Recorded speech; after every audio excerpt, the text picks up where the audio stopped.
कहानी की शुरुआत साल 1492 से होती है, जब एक शिप बरमुडा ट्रायंगल के करीब से गुजर रहा था और अब अजीब कारणों से उन्हें एक बड़ा शिप नजर आता है जो कि उनके समय से नहीं था। कोई कुछ भी समझ नहीं पाता कि ये हो क्या रहा है। अब उस शिप के मेंबर्स ही एक एक कर रियलिटी से हटने लगते हैं। अब साल 1492 में आधुनिक युग का जहाज वहाँ कैसे पहुँच गया, ये हमें आगे पता चलेगा। अब प्रेजेंट टाइम में एक हंटिंग शिप मछलियों का शिकार कर रहा था ताकि वे उन्हें पकड़कर मार्केट में बेच सके। कि उन्हें रोकने के लिए एक छोटी सी बोट से कुछ लोग चिल्लाते भी हैं कि ये सब लीगल नहीं, उन्हें यहाँ मछलियों का शिकार नहीं करना चाहिए। लेकिन बड़ी शिप के लोग उनकी एक नहीं सुनते और एक व्हेल के दिखते ही उसे शूट कर देते हैं, जिसके कि तुरंत बाद उस बड़े शिप में एक जोर का ब्लास्ट हुआ था और वो शिप दो हिस्सों में टूटकर आखिरकार पानी में समा ही जाता है। वो खुद तो पानी में डूबा ही, उसकी वजह से वो छोटी बोट भी लहरों के कारण पलट गई। उस बोट का मेन गाइड मीनो अपने साथियों को डूबता देख उन्हें बचाने की कोशिश भी करता है, मगर उसके अलावा उसके सभी पैसेंजर्स मारे गए और वो अकेला ही इस एक्सीडेंट के बाद जिंदा बच पाया। अब यहाँ से हमें एक बड़ा बिजनेसमैन एरिक दिखाया जाता है, जिसकी की काफी सारी बड़ी बड़ी शिप्स इसी बरमुडा ट्रायंगल में कहीं मिसिंग हो गई थी। वो परेशान था क्योंकि न सिर्फ उसे बिजनेस में नुकसान हुआ बल्कि अब तो कोई वर्कर भी उसकी शिप्स पर काम करने को तैयार न था। एरिक अपने असिस्टेंट एरन से कहता है कि उन्हें मीनो से मिलना चाहिए, जो कि उस इंसिडेंट का इकलौता बचा हुआ सर्वाइवर है। उन्हें घटना की जगह से एक पुरानी बॉडी भी मिली थी जो कि अब तक सड़ चुकी थी। और अजीब बात कि जो उस बॉडी के गले में क्रॉस लटका हुआ था वो तो 15वीं शताब्दी से था। एरिक को कुछ भी समझ नहीं आता कि वे करे क्या। अगर ऐसे ही चलता रहा तो उसकी शिपिंग कंपनी डूब जाएगी। और वो एरन से कहता है कि वो दुनिया की 4 मशहूर वैज्ञानिकों की एक टीम बनाएगा जो कि इस बरमुडा ट्रायंगल पर रिसर्च कर ये पता करे कि उनकी शिप्स वहाँ से जाती कहाँ है। दूसरी ओर उस घटना की इकलौते सर्वाइवर मीनो से मिलने एक रिपोर्टर होवर्ड हॉस्पिटल में पहुँचता है। यहाँ शुरू में उसे नर्स ने अंदर जाने से भी मना कर दिया था, मगर वो किसी तरह से अंदर जाकर पूछताछ करने लगता है कि मीनो के साथ उस दिन हुआ क्या था। अब मीनो को जितना भी पता था वो बताने लगता है कि उस दिन अचानक से ही वो बड़ा शिप डिस्ट्रॉय हो गया और उसी की वजह से उनकी छोटी बोट भी डूब गई। होवर्ड समझ जाता है कि ये तो वही बरमुडा ट्रायंगल वाली लोकेशन है जहाँ ऐसी रहस्यमयी घटनाएं पहले भी हो चुकी हैं। अब होवर्ड जब पूछताछ के बाद अपने घर जा ही रहा था कि एरिक का असिस्टेंट एरन उसे लेटर देने आता है कि उसे मशहूर बिजनेसमैन एरिक की ओर से अपनी रिसर्चर्स की टीम में शामिल होने के लिए बुलाया गया है। एरिक इसके लिए रेडी था क्योंकि उसका उसकी पत्नी से डिवोर्स हो रहा है और अब उसे अपनी बेटी की परवरिश के लिए हर महीने अपनी पत्नी को एलिमनी देनी पड़ेगी।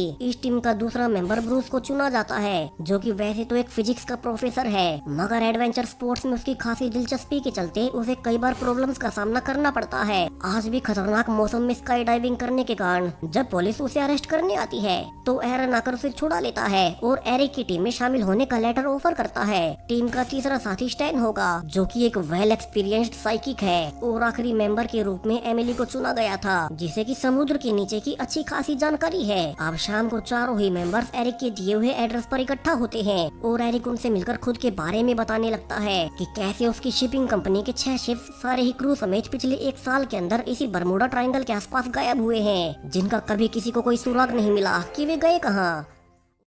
उसके शिप्स के क्रू मेंबर्स हमेशा प्रोफेशनल्स होते हैं, मगर फिर भी कभी किसी का कोई हेल्प का मैसेज तक नहीं मिला। एरिक चारों को अपनी एक शिप भी दिखाता है जो कि इकलौती ऐसी शिप थी जो कि उस बरमुडा ट्रायंगल से वापस लौटी। लेकिन इस शिप के 25 क्रू मेंबर्स में से सिर्फ 7 ही बचे, बाकी 18 कहाँ गए किसी को नहीं पता। इन बचे हुए 7 मेंबर्स के हिसाब से इन्होंने एक पुरानी स्पेनिश शिप देखी थी जो कि कई सदियों पहले बनाई जाती थी और इस समय में तो उनका दिखना असंभव है, यानी कि यही वो शिप थी जो कि कहानी के शुरू में साल 1492 में पहुंच गई। एरिक बताता है कि वहीं 18 क्रू मेंबर्स कहीं मिसिंग हो गए और साथ ही वापस लौट पाए। शिप के इंजन रूम में हर ओर काई लगी थी, मानो वो काफी समय तक पानी के अंदर रहा हो। अब एरिक चारों को ही ऑफर करता है कि वे उसके लिए एक टीम बनाकर बरमुडा ट्रायंगल की मिस्ट्री को सॉल्व करें। उसने 4 अलग अलग फील्ड्स के एक्सपर्ट्स को इकट्ठा किया है, उन्हें वो रिसर्च के लिए सब कुछ देगा और अगर वे इस मिस्ट्री को सॉल्व कर लेते हैं तो वो हर एक मेंबर को 50 करोड़ रुपए देगा और चारों ही इस ऑफर को स्वीकार भी कर लेते हैं। दूसरी ओर इकलौता सर्वाइवर मीमो अपनी पत्नी हेलेना के पास वापस से घर जा रहा था और वो देखने लगता है कि अजीब कारणों से जब से वो उस दुर्घटना से वापस लौटा है तब से उसकी लाइफ में कई सारे बड़े बड़े बदलाव आ गए हैं, मानो वो किसी और ही दुनिया में आ गया हो। क्योंकि जब वो घर पहुंचकर अपने बेटे और पेट डॉग से मिला ही था कि उसकी और उसका छोटा बेटा भी भागकर आता है, लेकिन मीनो के अनुसार तो उसका कोई दूसरा बच्चा था ही नहीं, उसका तो सिर्फ एक ही बेटा था। उसकी पत्नी कहती है कि शायद से उसकी मेमोरी पर उस दुर्घटना का कोई बुरा प्रभाव पड़ा होगा, उसे खुद को थोड़ा वक्त देना चाहिए। अब मीनो के आसपास की पूरी ही दुनिया कैसे बदल गई, ये बहुत बड़ा राज है जो कि हमें आगे पता चलेगा। दूसरी ओर एयरपोर्ट पर चारों ही मेंबर्स इकट्ठा होकर डिस्कस करने लगते हैं कि वे अपनी रिसर्च कहाँ से शुरू करें। और ब्रूस जो कि मनमोजी किस्म का आदमी है, वो सुझाव देता है कि उन्हें कुछ करने की जरूरत नहीं, वे एरिक को झूठी रिपोर्ट बनाकर दे देंगे और उसे सारे पैसे ले लेंगे, क्योंकि वैसे भी आज तक कोई बरमूडा ट्रायंगल की मिस्ट्री को सुलझा नहीं पाया है। अब तक एरन सभी की फ्लाइट टिकट लेकर आ चुका था, वो उन्हें उसका सारा डेटा भी प्रोवाइड करता है जो कि उनकी कंपनी के पास बरमूडा ट्रायंगल को लेकर अब तक था। सभी अपनी फ्लाइट का इंतजार कर ही रहे थे कि अब उनसे पहले वाली फ्लाइट दिखाई जाती है जिसने की उनसे पहले उड़ान भरी थी। यहाँ प्लेन के अंदर हेदर नाम की एक लड़की वॉशरूम यूज करने अंदर जाती है कि तभी प्लेन के पायलट्स देखते हैं कि अचानक से ही उनके सामने एक पोर्टल से काफी सारे फाइटर जेट्स निकल आए हैं। इससे भी अजीब बात कि ये जेट्स इस समय से नहीं थे, जिस कारण से प्लेन उनसे बचाने के चक्कर में समुद्र में ही क्रैश हो जाता है।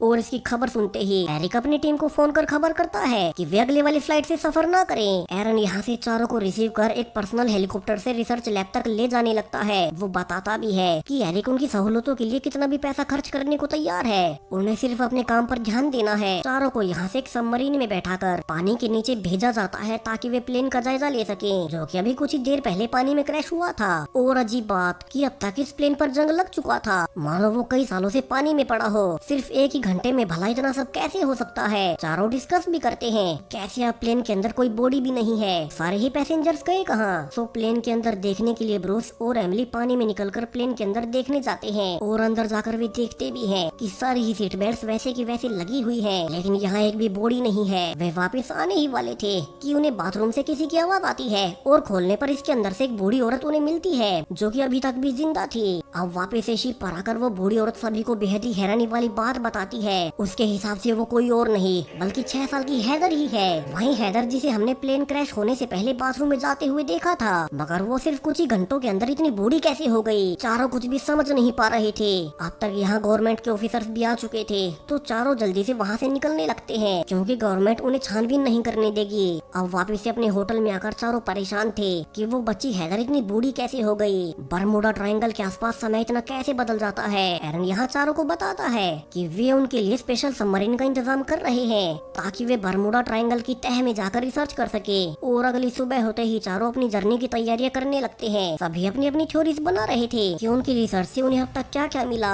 एमिली के अनुसार बरमूडा ट्रायंगल के बीचों बीच कोई पोर्टल खुला होगा जिससे कि सारी ही चीजें समय में आगे या पीछे जा रही हैं। लेकिन हॉवर्ड इसे सहमत नहीं था। उनकी सबमरीन बरमूडा ट्रायंगल के करीब जाती जा रही थी और उन्हें रास्ते में पानी के नीचे कई सारे पुराने जहाज दिखाई देते हैं जो कि उनके समय से नहीं थे, वे काफी पुराने समय से थे। वहीं जैसे जैसे वे बरमूडा ट्रायंगल के सेंटर के पास जाते जा रहे थे, सबमरीन का पूरा ही सिस्टम मेल फंक्शन करने लगता है। सभी क्रू मेंबर्स मेमोरी ओवरलैप्स का सामना करने लगते हैं, मानो उनके आसपास की रियलिटी ही ग्लिच कर रही हो। और अब एमिली के कहने पर कैप्टन जल्दी से सबमरीन को पानी के ऊपर ले ही आता है। सभी जल्दी से ऊपर की ओर भाग रहे थे। किसी को भी समझ नहीं आता कि बरमूडा ट्रायंगल के करीब आते ही उनके साथ ये क्या हुआ कि तभी ऊपर से तेज लाइट जलती है और स्पीकर से अनाउंस किया जाता है कि वे सब अपनी जगह से ना हिले। दरअसल ये सब गवर्नमेंट नेवी के हेलीकॉप्टर्स थे जिनसे कि बहुत सारे सोल्जर्स अब नीचे उतरकर सभी को बेहोश कर अपने साथ ले जाते हैं। और बेस पर लाकर सभी से पूछताछ होती है कि वे बरमूडा ट्रायंगल के सेंटर के पास कर क्या रहे थे। सभी अपनी अपनी सच्चाई बता देते हैं कि एक बड़े बिजनेसमैन एरिक ने उन्हें हायर किया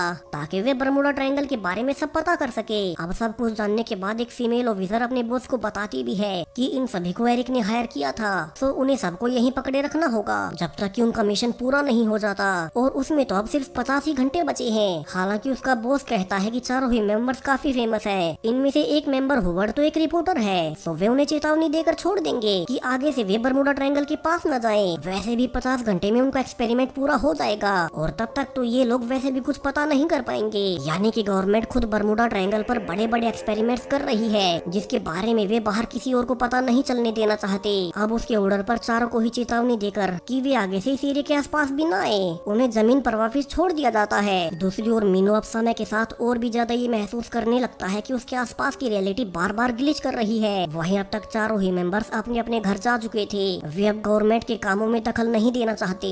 उन्हें पता था कि बर्मुडा ट्रायंगल में कुछ तो वियर्ड है, मगर वे कुछ नहीं कर सकते। लेकिन अब उनके साथ भी अजीब घटनाएं होना शुरू हो जाती हैं। पहले ब्रूस देखता है कि एक न्यूज़पेपर में उसकी मौत की खबर छपी है, जो कि अपने आप कुछ ही देर में गायब हो गई। दूसरी ओर एमिली, जो कि अपने घर पर अकेली रहती थी, उसे किचन से अजीब सी आवाजें आती है और किचन में जाने पर वो देखती है कि वहाँ तो एक बूढ़ी औरत काम कर रही है और अब वो एमिली को बेटी कहकर पुकारती है। एमिली तो ये सब सुन दंग रह गई थी, क्योंकि उसकी माँ तो उसे पैदा होते ही छोड़कर भाग गई थी। उसने आज तक भी अपनी माँ को नहीं देखा था, तो ये उसकी माँ अचानक से उसके घर पर कैसे आ गई। एमिली डर कर वहीं बेहोश हो जाती है और जब उसे होश आया था तो अब फिर उसके घर पर कोई नहीं था, यानी कि एक और रियलिटी ग्लिच। वहीं होवर्ड और स्टैन के साथ भी यही सब हो रहा था। सो ब्रूस एमिली को फोन कर अपने साथ हो रही सारी अजीब घटनाएं शेयर करता है। दोनों जल्दी से मिलते हैं और डिस्कस करने लगते हैं कि ये सब उनके साथ हो क्या रहा है। और वो भी जब से वे बर्मुडा ट्रायंगल से होकर वापस आए हैं, तभी से उनके साथ ये सब होना शुरू हुआ। एमिली अपनी थ्योरी देती है कि बर्मुडा ट्रायंगल में जाने से उन्हें शायद से अपनी अल्टरनेट रियलिटी सेंस हो रही है, यानी कि पैरेलल यूनिवर्सेस जहाँ की उनकी लाइफ कुछ अलग होगी। अब ब्रूस भी इस मल्टीवर्सल थ्योरी को सुनकर हैरान था, क्योंकि अब तक उन्हें टाइम में आगे या पीछे की घटना ही पता चल रही थी, मगर अब तो वे उन इवेंट्स तक को देख लेते हैं जो कि उनके इस यूनिवर्स में कभी घटी ही नहीं।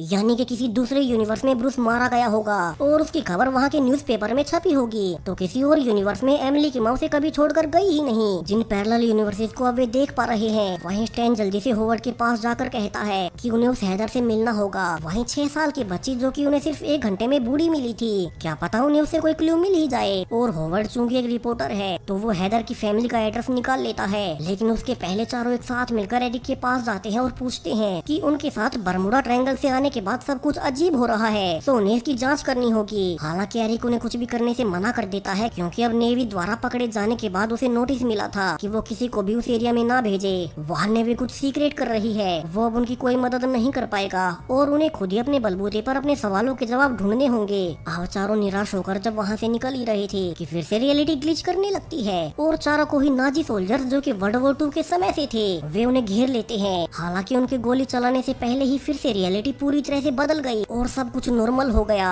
इस बार तो चारों ने सेम ही रियलिटी देखी थी, यानी कि उनकी पैरेलल यूनिवर्स वाली थ्योरी सही है। वे बीच बीच में किसी और ही यूनिवर्स की रियलिटी को देख रहे हैं। दूसरी ओर मीनो भी अब तक अपने छोटे बेटे के साथ रहना सीख रहा था और जब एक दिन वो अपने दोनों ही बच्चों के लिए खिलौने लाया था कि उसकी पत्नी फिर से उसे कहती है कि उनका तो एक ही बेटा है, यानी कि वो फिर से किसी और रियलिटी में आ गया। वो भी शुरू में बर्मुडा ट्रायंगल के पास ही गया था, इसलिए ही उसके आसपास की रियलिटी भी हर बार बदल रही है। मगर बाकी चारों की तरह मीनो को अभी तक इसका कारण नहीं पता।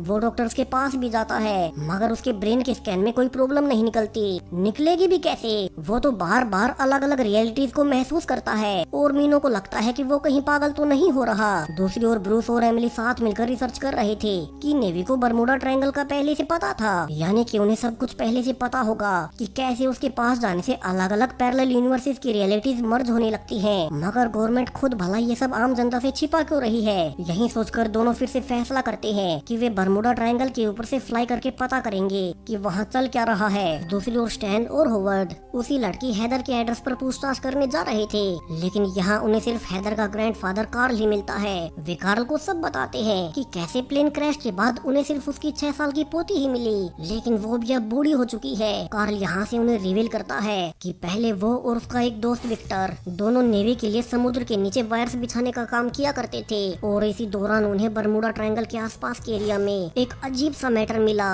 जिस पर नेवी ने साल 1943 में एक्सपेरिमेंट्स करना शुरू किए और उन्हीं एक्सपेरिमेंट से स्पेस टाइम में ग्लिच पैदा हुई। तब नेवी ने उन्हें धमका दिया था कि वे बाहर पब्लिक को उनके एक्सपेरिमेंट के बारे में ना बताएं, यानी कि वहाँ सब कुछ नेवी के ही खतरनाक एक्सपेरिमेंट के कारण हो रहा है। इसलिए ही वे नहीं चाहते कि बाहर से कोई भी उस जगह पर रिसर्च करने आए और आम जनता को कुछ भी पता चले।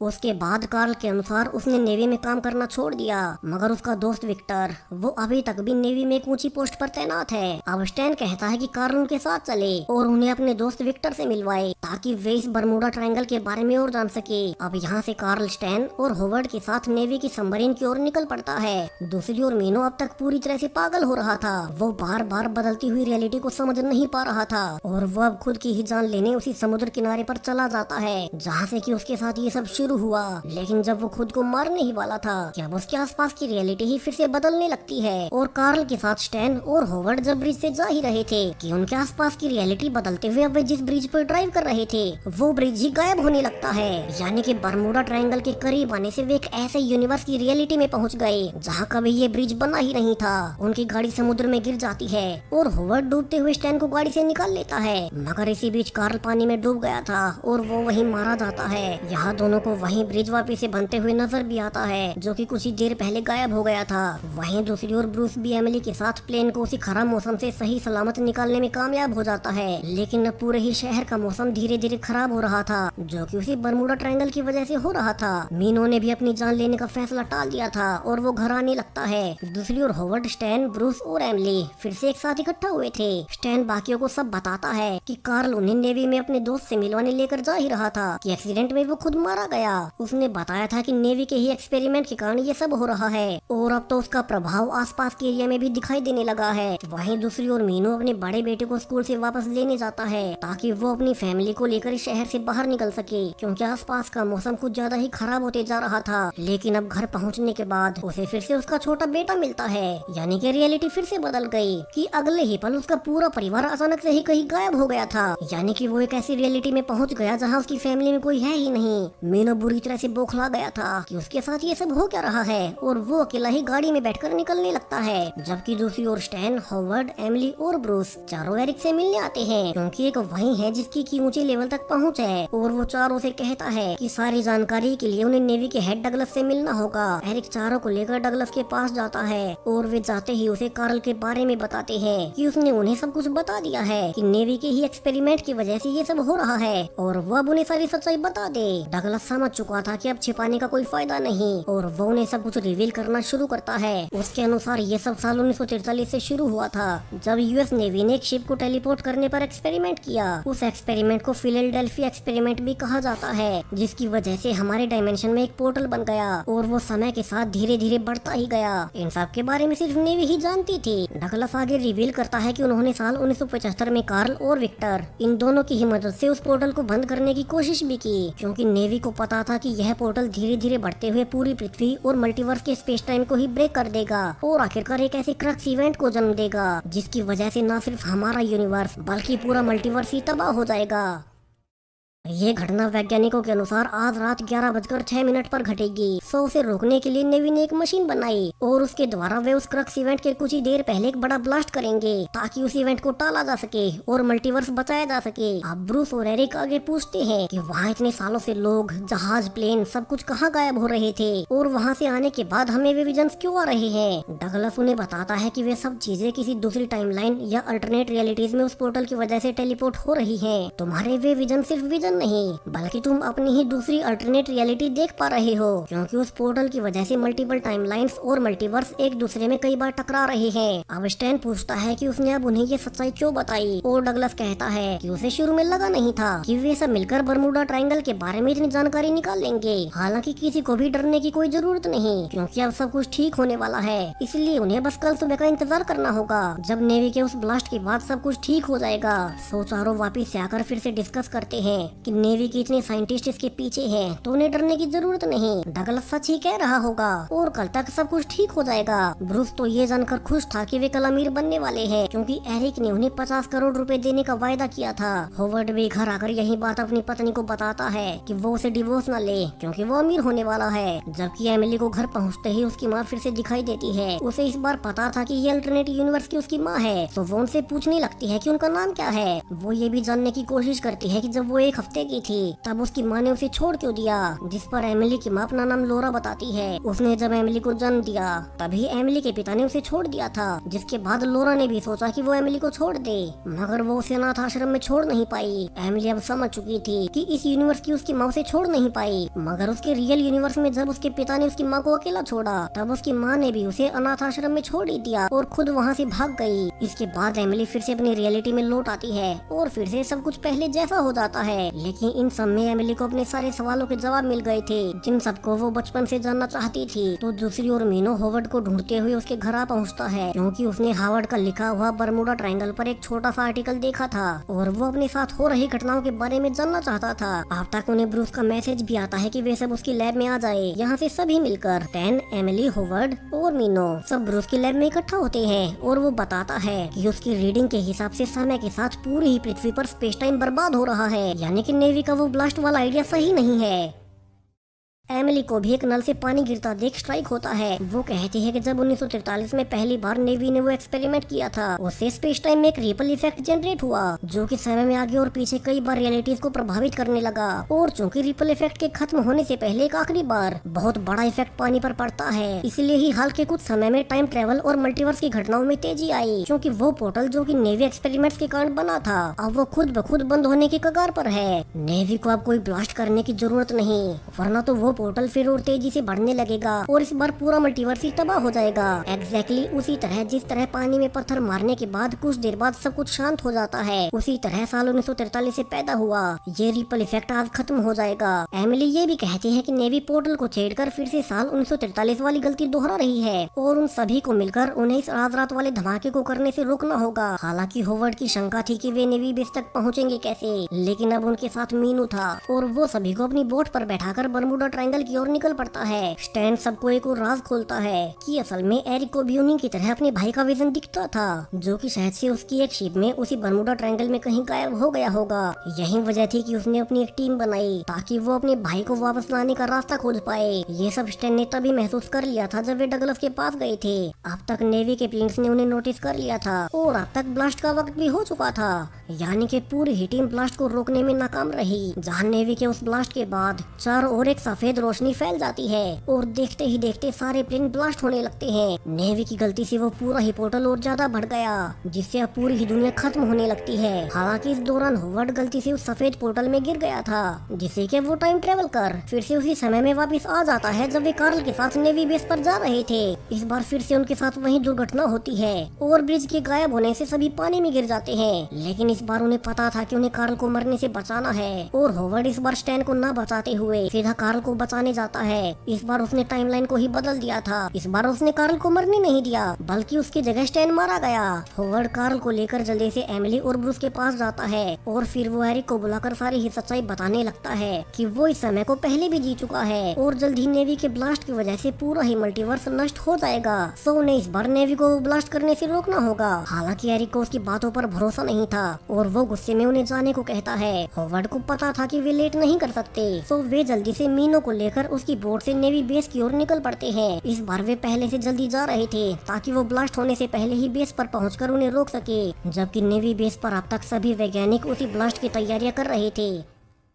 वहाँ तक नेवी का हेड डगलस और मेन साइंटिस्ट विक्टर भी आ जाता है। उन्हें खबर मिली थी कि एक बोट तेजी से उन्हीं की ओर आ रही है, सो वे कुछ सोल्जर्स को भेज पहले उनकी बोट पर अटैक करते हैं और फिर सभी को उठाकर नेवी बेस में ले आते हैं। अब होवर्ड जल्दी से डगलस और विक्टर को सारी ही सच्चाई बताना शुरू करता है कि वो ये समय पहले भी जी चुका है। नेवी के वो ब्लास्ट करने से सब कुछ नष्ट हो जाएगा, उन्हें वो ब्लास्ट नहीं करना है बल्कि उस पोर्टल को खुद से बढ़ने देना है जिससे रिपल इफेक्ट के चलते वो अपने आप बंद हो जाएगा। होवर्ड उन्हें पूरी रिपल इफेक्ट वाली थ्योरी सुनाता है जो कि उसे पिछली टाइमलाइन से पता चली थी। यहाँ कार्ल भी डगलस और अपने दोस्त विक्टर को यकीन दिलाता है कि ये लोग झूठ नहीं बोल रहे। वो आगे कहता है कि अगर तुम लोग नहीं रुके तो पूरी ही दुनिया एक बार में खत्म हो जाएगी। अब तक उस क्रक्स इवेंट में सिर्फ 3 ही मिनट बचे थे, लेकिन डगलस तो अब तक उनकी एक भी सुनने को तैयार न था। तो सभी लोग मिलकर डगलस के पास्ट के बारे में उसे बताने लगते हैं जो कि खुद डगलस ने ही होवर्ड को पिछली टाइमलाइन में बताया था। और अपने बारे में इतनी पर्सनल बातें जानने के बाद बिल्कुल आखिरी वक्त पर उसे उनकी बातों का भरोसा हो ही जाता है। इस बार उन्होंने फाइनली ब्लास्ट करने का फैसला टाल दिया था जिससे क्रक्स इवेंट के पूरा होते ही अब वो पोर्टल खुद ब खुद बंद होने लगता है। सारी ही इवेंट्स जो कि उस पोर्टल से हुई थी वे सब एक एक रिवर्स होने लगती है। जितने भी प्लेन्स और लोग उस पोर्टल से अलग अलग समय में चले गए थे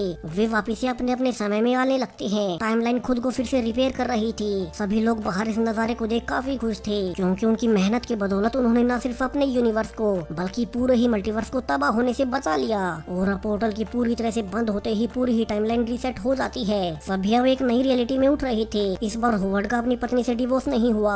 एमिली भी इस बार अकेली नहीं थी। तो वही मीनो भी इस रियलिटी में देखता है कि इस बार उसकी पत्नी के साथ उसके दोनों बच्चे भी उसके पास हैं। वो इससे काफी ही खुश था। और आखिर में स्टैन भी इस रियलिटी में जिंदा था, जो कि दूसरी बार कार्ल की जगह पानी में डूबने से मारा गया था। यानी कि ये टाइमलाइन पूरी तरह से रीसेट हो चुकी है।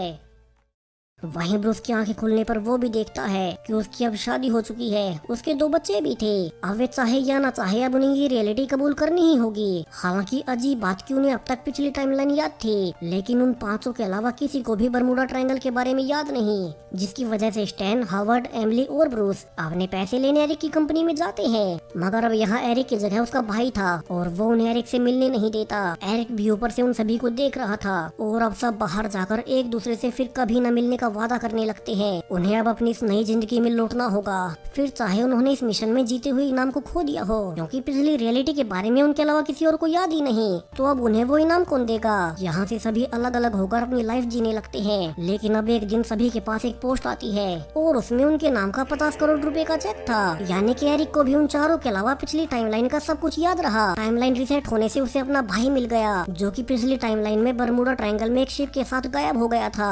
वो अब अपने भाई को पाकर काफी ही खुश है, इसलिए उसने अपना वादा पूरा किया। और इसी हैप्पी एंडिंग के साथ ये पूरी ही सीरीज यहीं पर खत्म हो जाती है। तो सीरीज आपको कैसी लगी कमेंट्स में बताते जाएं। साथ ही चैनल को सब्सक्राइब करें और भी ऐसी ही